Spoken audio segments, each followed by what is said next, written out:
Hello friends, welcome to Finwise. दोस्तों, DSP का new fund offer आया है। फंड का नाम है DSP global innovation fund of fund. इसका जो बेंचमार्क है वो है MSCI ऑल वर्ल्ड इंडेक्स। और ये जो फंड है इसका रिस्कोमीटर ये बोलता है कि it is a very risky investment, तो इसको आपको सोच समझ के इन्वेस्ट करना चाहिए। दोस्तों, इसके साथ ये भी बता दूं कि ये इस साल का one of the biggest opportunity है। आपको इंटरनेशनल इन्वेस्ट में वर्ल्ड की टॉप इनोवेटिव कंपनीज़ में, जो फॉर्चून 500 में बहुत सारी कंपनीज इसमें की रिफ्लेक्ट करती है, ये कंपनीज़ में पार्टिसिपेट करने की, ग्लोबल ग्रोथ स्टोरी में पार्टिसिपेट करने की, ग्लोबल इनोवेशन में पार्टिसिपेट करने की। तो इन्वेस्ट करने के पहले सबसे पहले समझ लेते हैं कि ये फंड में क्या क्या अपॉर्चुनिटीज़ है। दोस्तों, ये एक बहुत ही स्टेलर थीम है। तो ये जो थीम है, ये थीम में इसमें काफ़ी डिटेल्स में मैं आपको एक्सप्लेन करूँगा। तो पहले से ही मैं बता के रख सकता हूँ कि वीडियो थोड़ा बड़ा हो सकता है, पर क्योंकि चीज़ क्वालिटी है तो क्वालिटी के साथ कंप्रोमाइज़ नहीं किया जा सकता। ये जो फंड है, ये फंड की खासियत नंबर 1, ये इंडिया का पहला फर्स्ट SIP फोकस NFO है। इसका मतलब AMC ये खुद बोल रहा है कि ये जो थीम है इसमें आपको SIP के फॉर्म में यदि आप निवेश करते हैं तो बहुत ज़्यादा फ़ायदा हो सकता है as compare to lump sum investment. इसका मैं जो है वो विद डेटा आपको इन्फॉर्मेशन स्लाइड के एंड में, मेरे प्रेजेंटेशन के एंड में दूंगा। इसके जो फंड मैनेजर है वो है मिस्टर जय कोठारी और मिस्टर केदार कर्णिक। इसका जो टैक्सेशन है ये स्कीम का, ये टैक्सेशन डेब्ट का टैक्सेशन रहेगा। जैसे कि आप जानते होंगे कि अगर इस डेब्ट टैक्सेशन का ये मतलब रहता है कि यदि आप 3 साल के अंदर में अगर प्रॉफिट बुक करते हो तो जो गेंस रहेंगे वो आपके स्लैब में ऐड हो जाएंगे। जो आपकी प्रिवेलिंग स्लैब है 10%, 20%, 30%, या यदि आप इसको 3 साल तक होल्ड करते हो तो उसके बाद में आपको इंडेक्सेशन बेनिफिट मिलेगा और जो गेंस रहेंगे वो 20% विथ इंडेक्सेशन टैक्स आपको लगेगा। तो इंडेक्सेशन बेनिफिट, क्योंकि ये इक्विटी फंड है तो वैसे ही 5 साल के नीचे के अवधि में इसमें निवेश करके कोई फ़ायदा नहीं है, और क्योंकि रिस्क लेवल भी हाई है तो आपको कम से कम इसमें 5 साल के अवधि को ध्यान में रखते हुए निवेश करना चाहिए। दोस्तों, अभी समझते हैं कि ये जो इनोवेशन है, ये इनोवेशन से अपॉर्चुनिटीज़ कैसे निकल के बाहर में आती है। तो यदि वर्ल्ड को आप थोड़ा सा लॉन्गर पीरियड में देखें तो जो इंडस्ट्रियल रिवॉल्यूशन चालू हुआ है वो अराउंड 18 सेंचुरी में चालू हुआ था। और शुरू में जो फर्स्ट वेव थी उस वेव में वाटर पावर, टेक्सटाइल्स या आयरन, ऐसी चीज़ें जो है, आयरन से जो इंडस्ट्रियल रिवॉल्यूशन चालू हुआ था तो वो फर्स्ट वेव थी जो कि 60 साल की थी। उसके बाद में सेकंड वेव में स्टीम पावर, रेल, स्टील, ये जो है ये लीडिंग इंडिकेटर्स थे और ये 55 साल तक सेकंड वेव चला था। थर्ड वेव में क्योंकि इलेक्ट्रिसिटी जनरेशन 1900 के बाद में चालू हुआ और काफ़ी स्पीड से बढ़ा वर्ल्ड वाइड इलेक्ट्रिफिकेशन, तो थर्ड वेव ये थी कि जिसमें फंडामेंटल्स पे थी, जिसमें electricity, chemicals, internal combustion engine, इसका आविष्कार हुआ। और जो 1900 टू 1950 तक मेजर व्हीकल का या 4 व्हीलर्स का इनोवेशन का प्रोसेस एस्टेब्लिश होने का वेव था। बाद में की भी फंडामेंटल वेव थी, पर इसमें इलेक्ट्रॉनिक्स का आविष्कार हुआ था जो कि 40 साल तक चली थी। फिफ्थ वेव जो रिसेंट वेव थी, जिसमें 1990 टू 2020 ये पीरियड हमारे सामने में ही है, कि जिसमें डिजिटल नेटवर्क, सॉफ्टवेयर या न्यू मीडिया हमारे सामने आया। अभी जो आगे की जो वेव है वो सिक्स्थ वेव है। ये सिक्स्थ इनोवेशन वेव हो सकता है 25 साल चले, क्योंकि ये जो वेव है, ये वेव, इसमें जो मेगा ट्रेंड्स है, ये मेगा ट्रेंड्स में ऐसा लगता है कि ये मेगा ट्रेंड्स में artificial intelligence, big data, cloud computing, semiconductors, ये जो है ये इस वेव को न्यू लेवल पे लेके जाएंगे। तो जब ये कंपनीज आएगी तो उसके, ये जो कंपनीज है ये जब लीड करेगी तो उसके साथ में एक फिनोमिनल ग्रोथ होगा, वो ग्रोथ को कैच इस फंड में किया जाए, इस प्रकार का इस फंड का डिज़ाइन है। दोस्तों चलिए सबसे पहले समझ लेते हैं कि ये जो इनोवेशन लेड कंपनीज़ है, इन्होंने रिटर्न्स कैसे दिए हैं, क्या पैसा बनेगा। तो आप देख सकते हैं कि इनोवेशन लेड कंपनीज़ और ब्रॉडर मार्केट इंडेक्स, इसमें 2016 तक कुछ खास फर्क नहीं था। ब्रॉड मार्केट इंडेक्स का मतलब है कि यदि यूएस मार्केट की बात करें तो वहाँ का नास्डैक 100 या S&P 500 हो जाता है। यदि हमारे यहाँ हमको सोचना है in terms of our economy, तो ये जो अपना बेसिक इंडेक्स जैसे निफ्टी या सेंसेक्स हो जाता है, वो ब्रॉड बेस्ड इंडेक्स है। और इनोवेशन ओरिएंटेड इंडेक्स जो है, ये जैसे कि हमारे यहाँ पे अभी हम लोग, हमारे यहाँ ऐसा कोई इनोवेशन इंडेक्स तो है नहीं, पर टेक्नोलॉजी इंडेक्स को आप इनोवेशन इंडेक्स मान सकते हैं। तो उसका वर्ल्ड वाइड कंपैरिजन दिया है कि एक डिस्प्रपोर्शनेट रिटर्न्स जो है वो इनोवेशन बेस्ड थीम से निकल के आया है। और इसमें का जो डिफरेंस है वो 7% का difference over and above index है, जो कि कंपाउंडिंग होने के बाद में एक बहुत बड़ा डिफरेंस हो जाता है।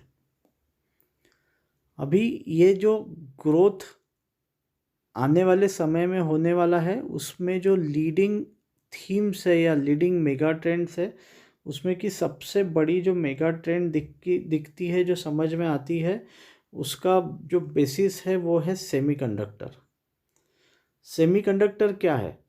तो semiconductor is a essential technology enabler that power cutting edge digital devices.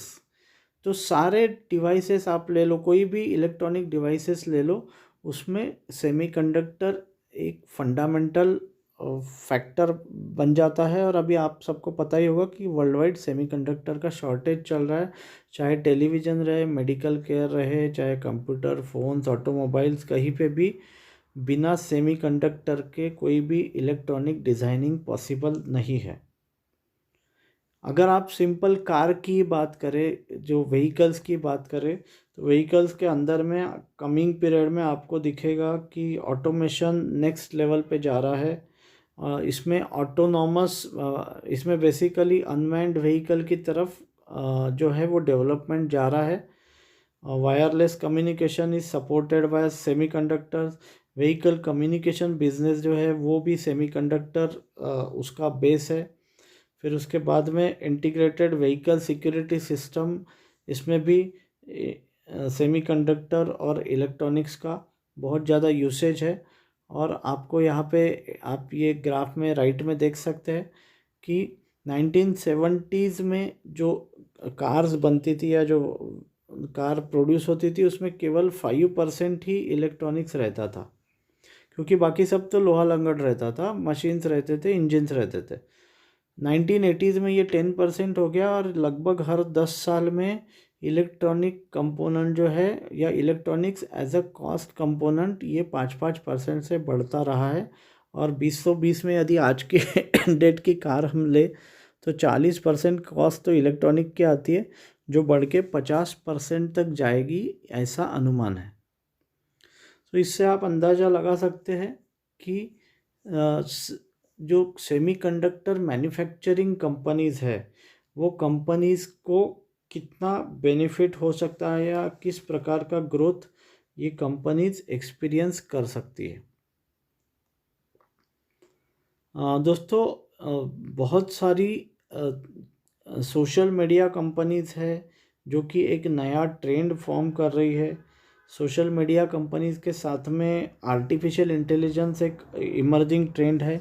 Artificial intelligence में जो सबसे इंटरेस्टिंग चीज़ जो है, या जो सबसे प्रॉमिसिंग चीज़ जो सामने में आ रही है, वो है cloud based artificial intelligence chips. तो ये जो एआई चिप्स है, ये एआई चिप्स का जो हार्ट है, वो हार्ट है सेमीकंडक्टर्स।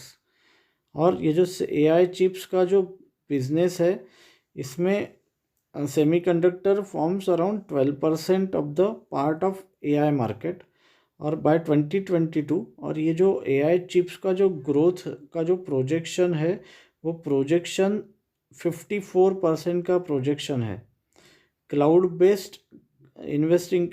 बेस्ड कंप्यूटिंग की अगर बात करें, तो उसमें AI chips is forming a major portion of that, और इसका जो ग्रोथ रेट्स है वो 54% to 85% इस लेवल का growth rate AI chips based businesses command कर रहे हैं। तो आप सोचिए कि अगर अपने को 20% के ऊपर कोई भी ग्रोथ रेट मिलता है तो it is considered as a phenomenal. तो ऐसे बिजनेसेस में यदि हम लोग पार्टिसिपेट होंगे तो किस लेवल तक वेल्थ क्रिएट हो सकता है। सोशल मीडिया की यदि बात करते हैं तो सोशल मीडिया एक नया मेगा ट्रेंड है, और ये जो ट्रेंड है ये नेक्स्ट लेवल पे जाएगा। सोशल मीडिया में यदि आप देखें तो आज वर्ल्ड में अगर आज 800 करोड़ लोग हैं तो 55% के आसपास ही लोग जो है उनको सोशल मीडिया का एक्सेस है। अगर ये जो एक्सेस है ये 55% से लेकर 75% भी चले जाता है कुछ सालों में, तो एक सोशल मीडिया में जो बूम देखने को मिलेगा वो बूम फिनोमिनल रहेगा। आज की डेट में अराउंड वर्ल्ड वाइड आप देखें तो 2 घंटा 40 मिनट एक आदमी दिन भर में सोशल मीडिया पे देता है। तो अगर 10% भी लोग इसमें ऐड हो जाए तो 70 करोड़, 700 करोड़ का 10% में अगर कंसिडर करूँ तो 70 करोड़ लोग जो है वो सोशल मीडिया से जुड़ने के लिए आज तैयार है। So with this kind of growth OTT platform is a new mega trend कि जिसमें there is a huge potential, बहुत ज़्यादा पोटेंशियल है। Gaming is a massive industry.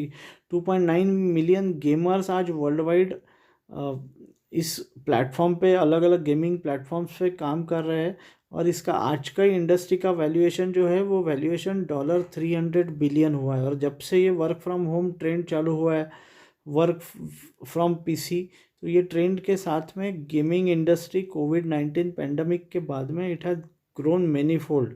SEO industry जो है जिसका जो लीडर है वो गूगल है, so it is going to be there. Gaming में जैसे टेंसेंट है, Unity, they are the leaders. OTT में आपको पता ही है नेटफ्लिक्स, स्पॉटिफाई, ये लीडर्स है।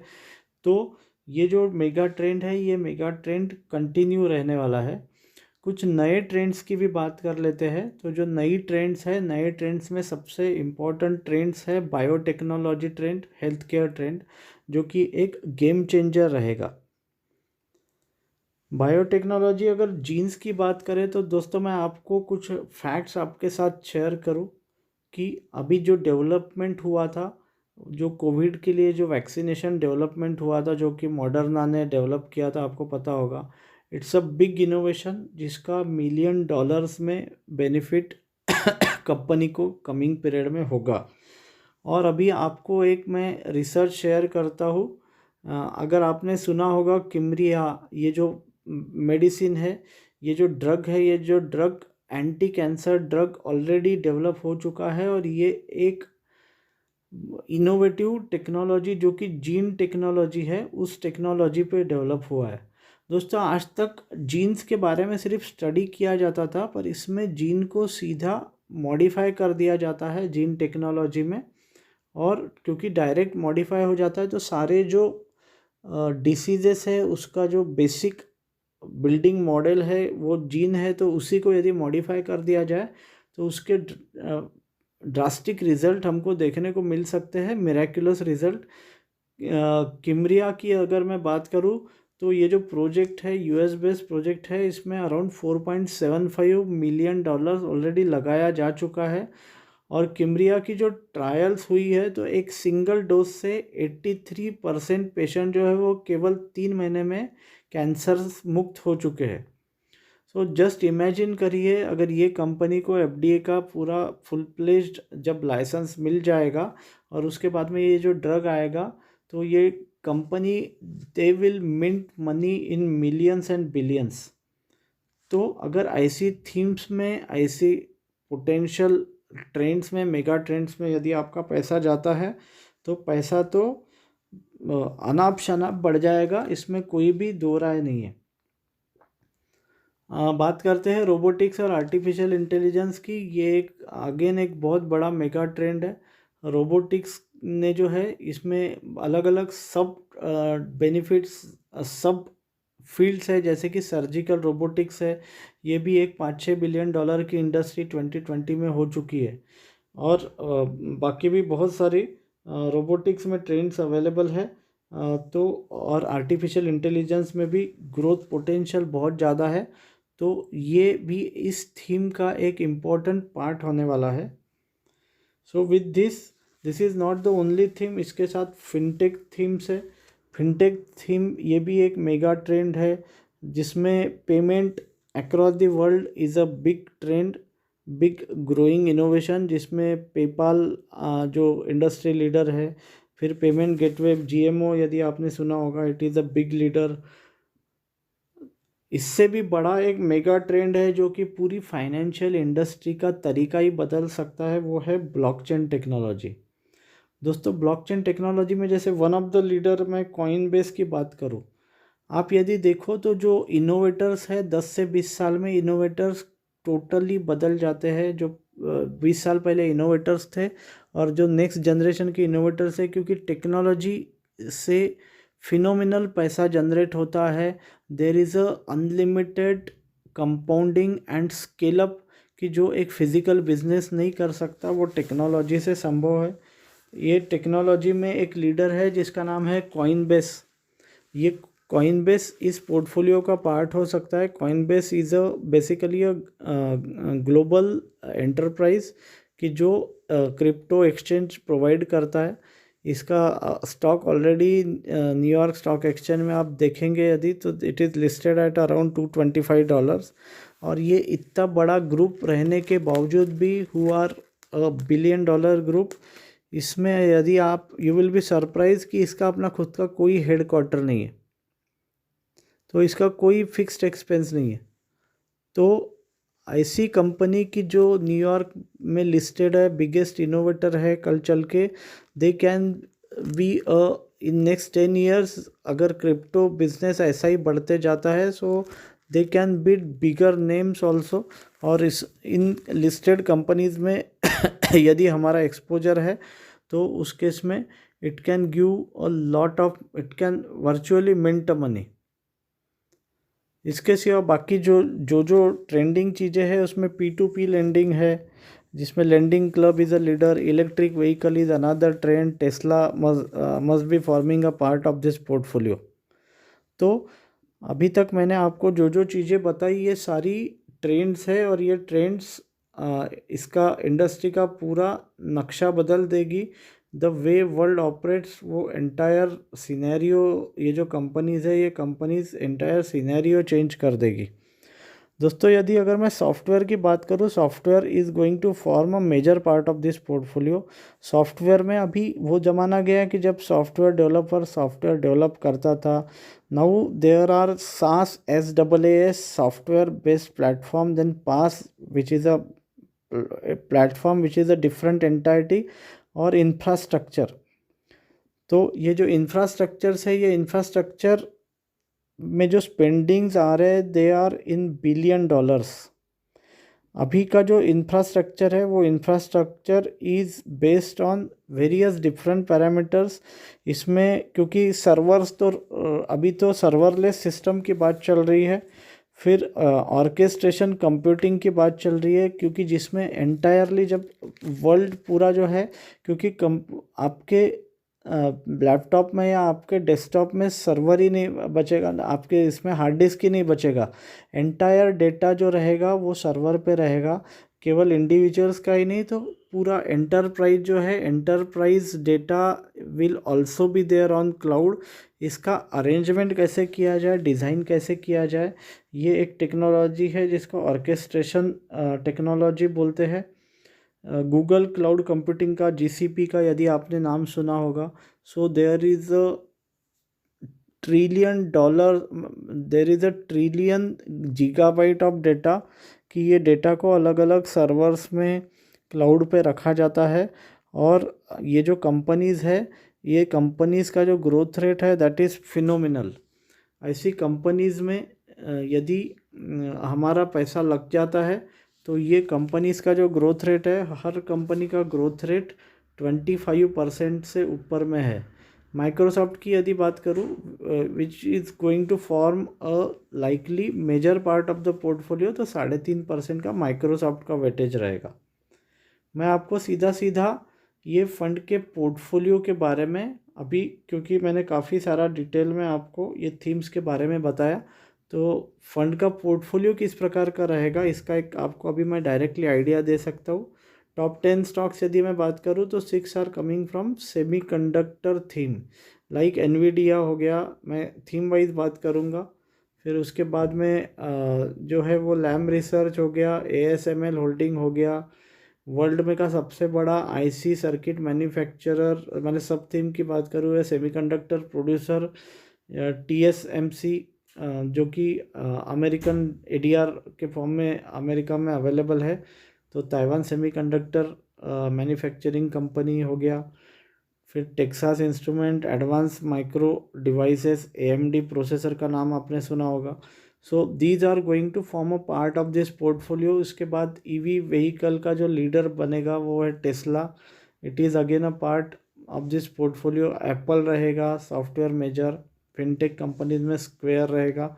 सो ये टॉप कंपनीज का एक्सपोजर आपको मिलेगा और fund manager time to time इसको रिव्यू करते रहेगा।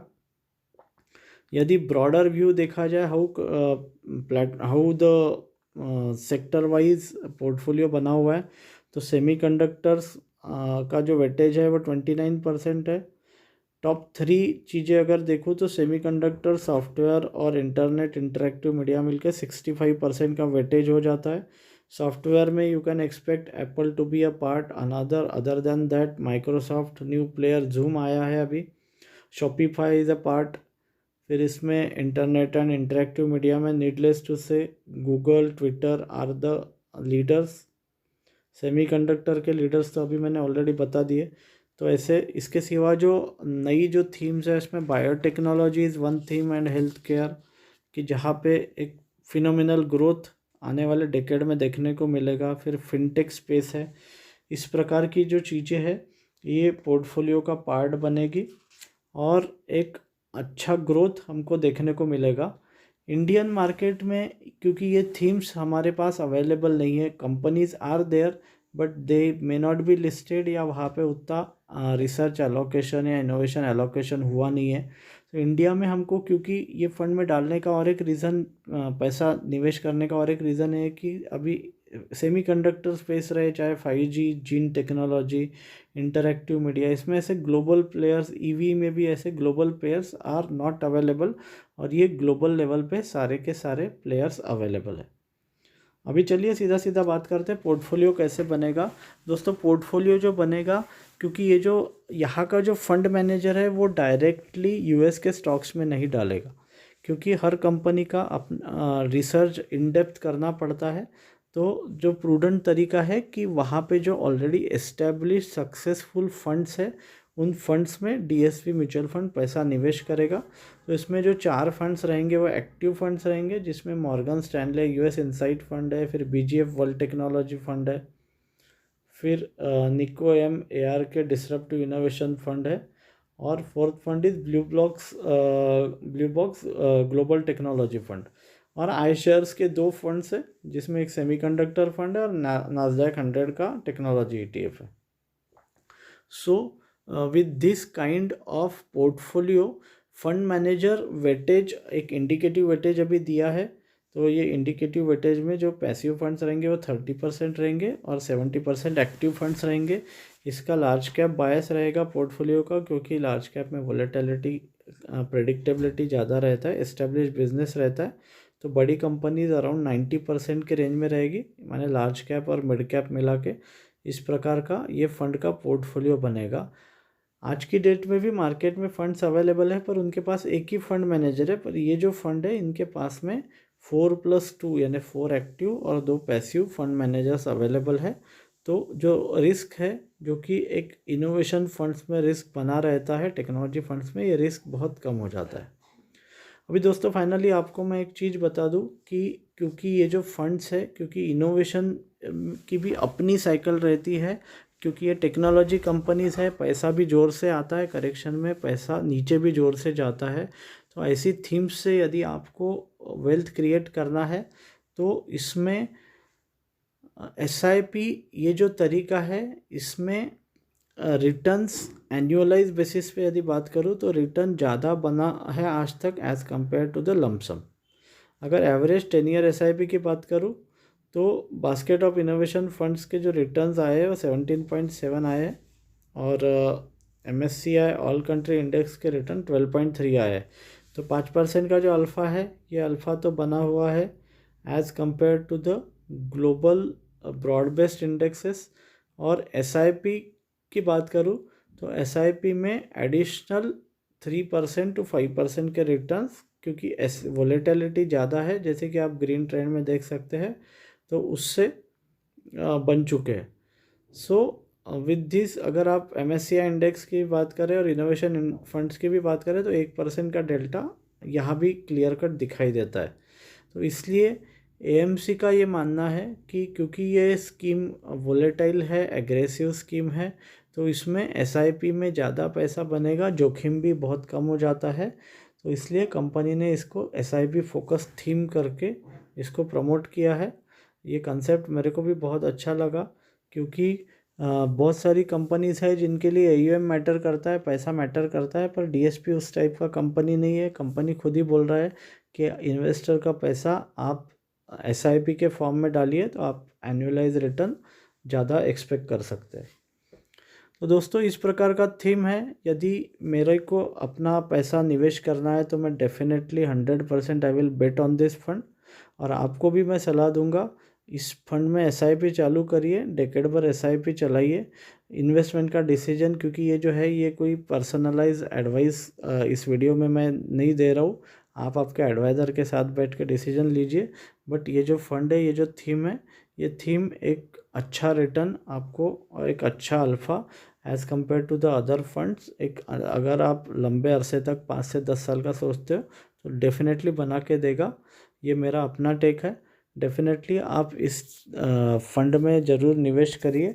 और यदि आपने इस चैनल पे नए हो, फर्स्ट टाइम आए हो, तो चैनल को यदि आपने सब्सक्राइब नहीं किया है तो ज़रूर सब्सक्राइब करिए।